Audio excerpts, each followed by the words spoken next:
few moments.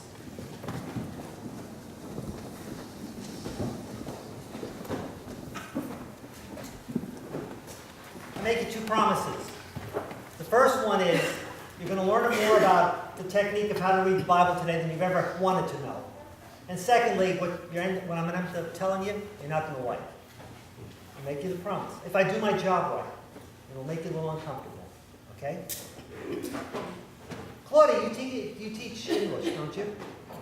Sort of? Say it again? You teach English? No. What? Art and acting. All right, you use the English language, right? Yes. All right, I got to get around there somewhere. Okay. All right, you would know this. You're a professional, and those of you who any writers, English professors, former professors in here, difference between a parable and a metaphor. Okay? I'll give you my simplistic response to it. I'm sure this is not technically accurate, but it's as good as I can get. Parable is a story, and it's a story that has a point. And at the end of the parable, you get the point or you don't get the point. It's either or. Okay? It's kind of like being pregnant. It's one or not. Okay? An allegory is different. An allegory means every single aspect of the story signifies something else. So you have to take the whole story and look at each individual aspect, because everything stands for something else. Okay?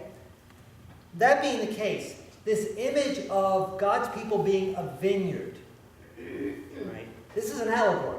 It's a religious image. It's an image that people knew very well. All right? Muriel, she read the first reading, okay? Written by Isaiah, written in the 700, do you say BC or BCE? What's the appropriate way to say it? I don't care. 700 years before the Common Era, all right? Isaiah uses this image. The vineyard of the Lord is the house of Israel. When Jesus speaks to the people in front of him and he starts speaking about a vineyard, bingo, light bulbs go off.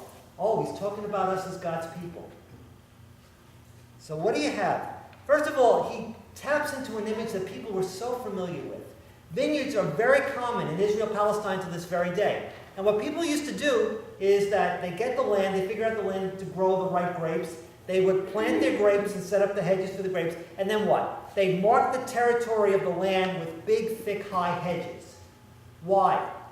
You keep the wild animals out. You also keep people out. Okay? And you keep everything else in. Number two, you find the highest area on the property, and then you take some bricks, and you kind of make an area where you can be able to squash the grapes, and you dig a couple of trenches from the high area to the low, like gravity to it, and you've created a trench where you can actually squish the grapes, get the grape juice, it pours down, you collect it at the bottom, and you collect it in vats, and you store it until it becomes wine. Why do you build a tower? The tower is a place where, on the bottom of the tower, you can rest from the day's work. You can kind of get out of the sun. You can go upstairs in the tower and watch all those wild animals and people who shouldn't be coming onto your property. Okay? And you can store the wine. So all these things that Jesus describes are things from the life of people around him. They would have immediately clicked on this. And then he starts making it uncomfortable, and he starts making it very obvious that in this story, the people who take care of the vineyard is us. Not just the people Jesus is talking to. It's the people who are part of God's people, who should be listening to God. And you learn something from this proclamation which makes me a little uncomfortable. I hope it makes you a little uncomfortable too. As he tells a story, it's very obvious. The leadership that he's addressing, they haven't done their job. The owner is God. The people is Israel. The tenant farmers are the leadership. The messengers are the prophets of old who have given God's word over and over again. And the Son, obviously, is Jesus himself. But what I ask you is, don't worry about the history part of it. Think about this. What we come out of this is with Jesus teaching us that God trusts us. The owner trusts the tenants to do their job. He doesn't stand over them like this is a police state of the old Soviet Union. He compliments us by entrusting us with his work, and all our life is basically a work that's been given to us by God. God put us here for a purpose. There's every single individual here. I don't care, boy, girl, man, woman, I don't care how young or old you are. God put you here for a purpose. Now, what is that purpose? That's the journey that you discover. All our life is a journey and a work given to us by God, and over the course of the time, it's the parable that Jesus speaks. He says, look, God's really patient. People screw up. People make mistakes. People sin. All of that is true. God keeps sending messages to get us on the straight. God sent his Son.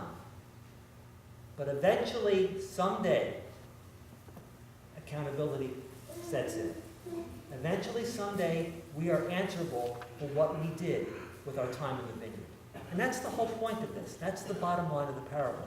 The great privilege we have, the great freedom we have, but the fact that all of us are accountable one day before God. What did you do with the time you had? What did you do with the gifts you had? The people who crossed your life, the people who were your friends, your family, the people who needed you, the people maybe you didn't care about all that much, the people you didn't always get along with, the people who disappointed you, the people you loved, those who loved you, those you didn't love. What did you do with your time in the vineyard? And when you face the owner of the vineyard, what will be his answer to you?